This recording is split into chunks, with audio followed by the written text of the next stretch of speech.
Right. I want you to picture this. You're driving to work. You're already 10 minutes late. Suddenly, ping, the check engine light comes on. Your stomach drops. You know logically that if you take it to the garage today, it might cost you £200 to fix a sensor. But you look at your banking app. You have exactly £42 to last you until Friday. So what do? You turn up the radio. You ignore the light. You pray. 2 months go by, and because you didn't have that £200, the car breaks down on the motorway. You need a tow truck, which is £150. The broken sensor has now destroyed the catalytic converter, which is £800. You miss 2 shifts at work because you can't get there, so you lose another £200. That initial £200 problem has spiraled into a £1,200 catastrophe. This isn't just bad luck. This is a mathematical trap. It is the distinct, measurable cost of not having money. Today we aren't talking about stocks or crypto or getting rich. We are talking about something much darker. We are talking about the poverty premium. We are going to prove, mathematically, why being broke is the most expensive hobby you can have. And it starts with a pair of boots. There's a famous theory called the Sam Vimes boots theory of socio-economic unfairness. It comes from a Terry Pratchett novel, but honestly, it explains the UK economy better than the Chancellor does. It goes like this. Take 2 men. One is rich, one is poor.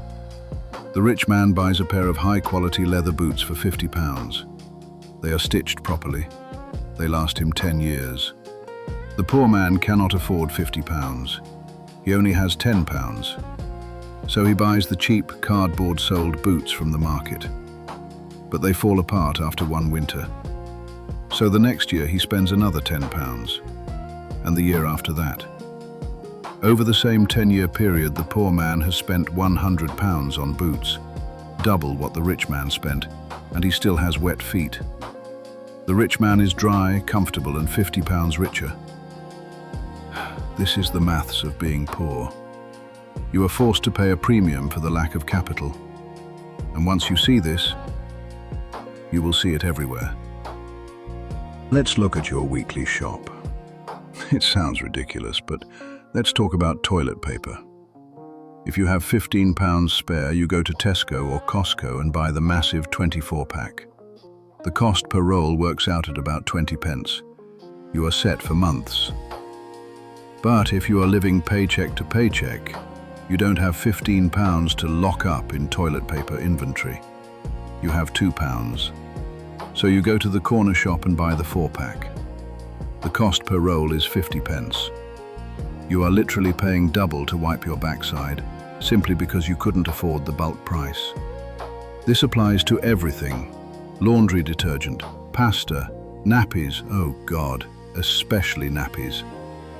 The inflation rate for poor people is technically higher than for rich people because you are perpetually locked out of economies of scale.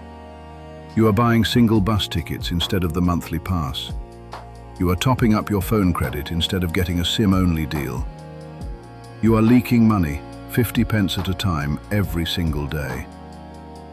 Then we have the utilities. This is where it gets criminal. If you own your home and have a good credit score, you pay by direct debit. The energy companies give you a discount. But if you're struggling, or you have bad credit, you get forced onto a prepayment meter. You have to walk to the shop to top up a key, and guess what? The unit rate is often higher. The standing charge is higher. The system literally charges the poorest people the highest price for electricity. It is a tax on being poor. And if you run out of money, the lights just go off. The fridge warms up. The food spoils, which costs you more money to replace. See the spiral? Now let's talk about the big one, housing. Renting versus owning is the ultimate boots theory example. When you rent, you are paying 100% interest. You get 0 equity. You are paying your landlord's mortgage plus his insurance plus his profit margin.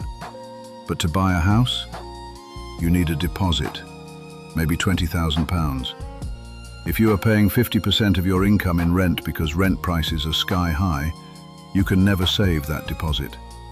You are trapped paying £1,200 a month in rent for a flat that would cost you £800 a month if you owned it with a mortgage. The rich person buys the house, lowers their monthly overheads, and gains an asset that goes up in value. The poor person pays more monthly for an asset they will never own. It is expensive to be poor, because you are renting your entire existence. And because you don't have the cash, you become high risk. Let's look at car insurance. This is legalized robbery. My quote was £500 for the year. If I pay it in one go, £500. Done. But if I don't have £500, I have to pay monthly. They don't just split the cost, they add interest. Suddenly that £500 policy cost me £650. That is a 30% interest rate. That is basically credit card debt just to be allowed to drive to work. The rich pay £500, the poor pay £650 for the exact same product.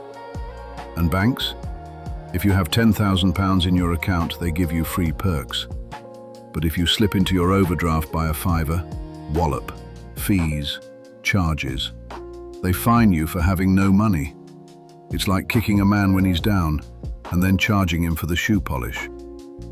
But the biggest cost isn't money, it's your brain. There is a concept called bandwidth tax.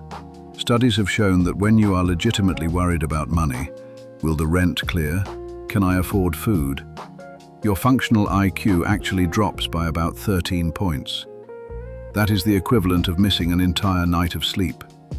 Your brain is so consumed with immediate survival that you physically lose the capacity to make long-term strategic decisions. This is why when people are broke, they make decisions that look stupid to outsiders. They buy the takeaway instead of cooking because they are exhausted. They take the payday loan. It's not because they're dumb. It's because their cognitive bandwidth is maxed out just trying to survive the day. The rich man doesn't just save money on boots, he saves the mental energy of not worrying about wet feet. Okay, that was the depressing bit. I can hear you saying, "Cheers, Baz. I know I'm broke, thanks for reminding me the system is rigged." But understanding the maths is the only way to break the equation. Most people ignore this because it's painful. But you have to look at the numbers to find the exit. You need to stop playing their game and start playing yours. You need to get angry at the maths. Use that frustration every time you see a late fee, every time you see a surcharge. Let that anger drive you. Your first step out of this trap isn't trying to get rich. It's trying to stop the bleeding. You need a buffer. Stop the cycle of buying the cheap boots is to artificially create a period where you don't buy any boots at all, so you can save for the good ones. Your mission, your only mission right now, is to scrape together £1,000. I don't care how you do it. Sell clothes on Vinted, do an extra shift, cancel Netflix, eat beans on toast for a month. Get that £1,000 in the bank. Why? Because that £1,000 is the weapon that destroys the poverty premium. When you have £1,000, a flat tire is just an annoyance, not a financial crisis that forces you into a payday loan.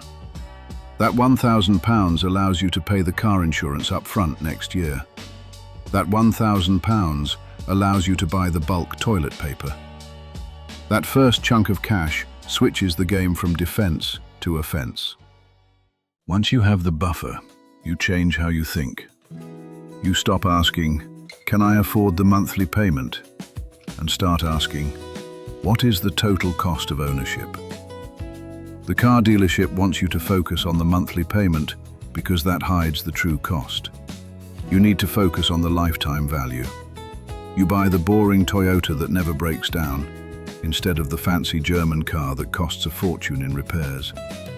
You buy the quality work boots. You fix the small leak before it becomes a floor replacement. You are buying your future freedom.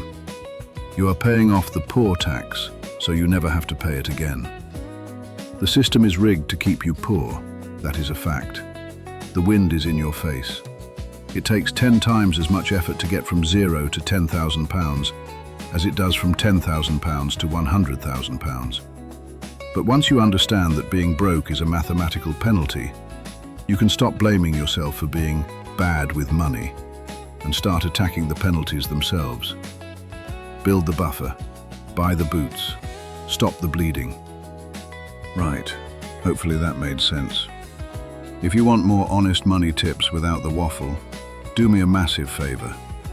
Hit the like button and make sure you subscribe to the channel. Let's get your money sorted. See you in the next one. Cheers.